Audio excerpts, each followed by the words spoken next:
দেখছেন সবার খবর, সবার নজর, বার্তা এক নজর। সিআইটির উদ্যোগে কুন্তিঘাটে রক্তদান শিবির। গ্রীষ্মকালীন রক্ত সংকট মেটাতে এগিয়ে এলো কুন্তিঘাট কেশরাম কারখানার CITU union, Kesoram rayon workers and employees ইউনিয়নের পরিচালনায় এবং চুচুড়া ইমামপাড়া সদর হাসপাতালের সহযোগিতায় প্রতি বছরের মতো এবছরও প্রয়াত কমরেড প্রবীর সেনগুপ্ত স্মরণে 28তম বর্ষ এক রক্তদান শিবিরের আয়োজন করা হয় কুন্তিঘাট স্টেশন সংলগ্ন দীনেন ভট্টাচার্য স্মৃতির ঘরে।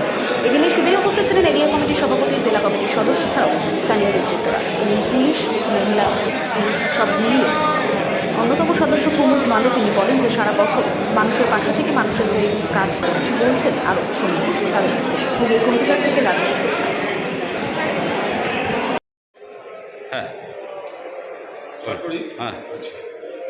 আজ 2রা এপ্রিল আমাদের শ্রদ্ধেয় প্রয়াত কমরেড প্রবীর সেনগুপ্ত স্মরণে Kesoram rayon workers and employees ইউনিয়নের উদ্যোগে 1998 সাল থেকে আমাদের রক্তদান সেই কর্মসূচি চলছে। সেই ধারাবাহিকতা বজায় রাখার মধ্যে দিয়ে আজও আমরা সেই রক্তদানে যাতে মানুষ আসে এবং মানুষের প্রকৃত অর্থে উপকার হয় সেই কাজের জন্য আমরা প্রতি বছরই এই কর্মসূচিটা গ্রহণ করে থাকি।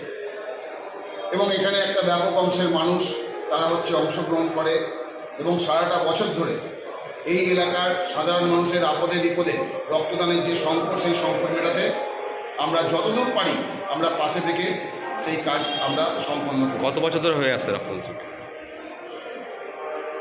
কত বছর ধরে হচ্ছে? থেকে 98 সাল থেকে চলছে। মানে এবার আমরা 28 বছর ধরে আমাদের এই রক্তদান প্রক্রিয়া চলছে। কতজন টার্গেট? এবার 100 জন টার্গেট আমাদের প্রতি বছরই 100 জনের উপরেই আমাদের রক্তদান করে। এবছরও আমাদের টার্গেট ওরকমই রয়েছে এবং আমরা চাই যে এই এলাকার সর্বস্তরের মানুষ এর মধ্যে অংশগ্রহণ করার মধ্যে দিয়ে এলাকার শান্তি শৃঙ্খলা তাকে বজায় রাখা এবং সর্বোপরি এই সময়কালের মধ্যে আপনারা জানেন যে সারা রাজ্যব্যাপী যে রক্তের সংকট চলছে তার মধ্যে দাঁড়িয়ে Kesoram rayon workers and employees union তার এই প্রয়াস যথেষ্ট সার্থকতা বহন করবার চেষ্টা করে। কী নাম আপনার? কুমুদ রঞ্জন মান্না।